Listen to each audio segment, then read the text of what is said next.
بسم اللہ الرحمن الرحیم۔ شروع کرتا اللہ تعالیٰ کے نام سے جو بڑا مہربان نہایت رحم کرنے والا ہے۔ وَإِذَا ضَرَبْتُمْ فِي الْأَرْضِ فَلَيْسَ عَلَيْكُمْ جُنَاحٌ أَن تَقْصُرُوا مِنَ الصَّلَاةِ، اور جب تم زمین میں سفر کرو تو تم پر گناہ نہیں کہ بعض نمازیں تمہاری قصر سے ہو جاتی ہیں، قصر سے پڑھو۔ إِنْ خِفْتُمْ أَن يَفْتِنَكُمُ الَّذِينَ كَفَرُوا، اور اگر تمہیں اندیشہ ہو کہ کافر تمہیں ایذا دیں گے۔ إِنَّ الْكَافِرِينَ كَانُوا لَكُمْ عَدُوًّا مُبِينًا، بے شک کفار تمہارے کھلے دشمن ہیں۔ وَإِذَا كُنْتَ فِيهِمْ فَأَقَمْتَ لَهُمُ الصَّلَاةَ فَلْتَقُمْ طَائِفَةٌ مِّنْهُمْ مَعَكَ وَلْيَأْخُذُوا أَسْلِحَتَهُمْ فَإِذَا سَجَدُوا فَلْيَكُونُوا مِنْ وَرَائِكُمْ،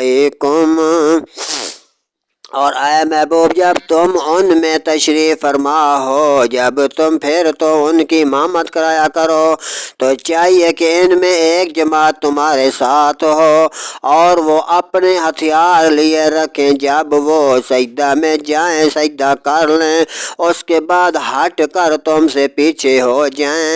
وَلْتَأْتِ طَائِفَةٌ أُخْرَىٰ لَمْ يُصَلُّوا، اور اب دوسری جماعت ہے جو اس وقت تک نماز میں شریک نہ تھی۔ فَلْيُصَلُّوا مَعَكَ وَلْيَأْخُذُوا حِذْرَهُمْ وَأَسْلِحَتَهُمْ وَدَّ الَّذِينَ كَفَرُوا لَوْ تَغْفُلُونَ عَنْ أَسْلِحَتِكُمْ وَأَمْتِعَتِكُمْ فَيَمِيلُونَ عَلَيْكُمْ مَيْلَةً وَاحِدَةً، اب وہ تمہارے مقتدی ہوں، اور چاہیے کہ اپنی پناہ اور اپنے ہتھیار ساتھ لیے لگ رکھیں۔ کافروں کی تمنا ہے کہ کہیں تم اپنے ہتھیاروں اور اپنے مال اسباب سے غافل ہو گئے تو ایک دفعہ تم پر جھک پڑیں گے۔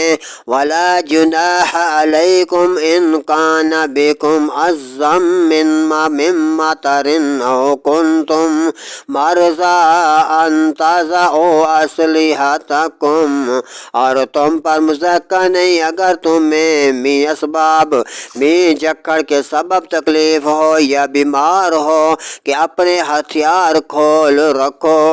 وَخُذُوا حِذْرَكُمْ، اور اپنی پناہ لیے رہو۔ إِنَّ اللَّهَ أَعَدَّ لِلْكَافِرِينَ عَذَابًا مُّهِينًا، بے شک اللہ نے کافروں کے لیے خواری کا عذاب تیار کر رکھا ہے۔ صدق اللہ العظیم۔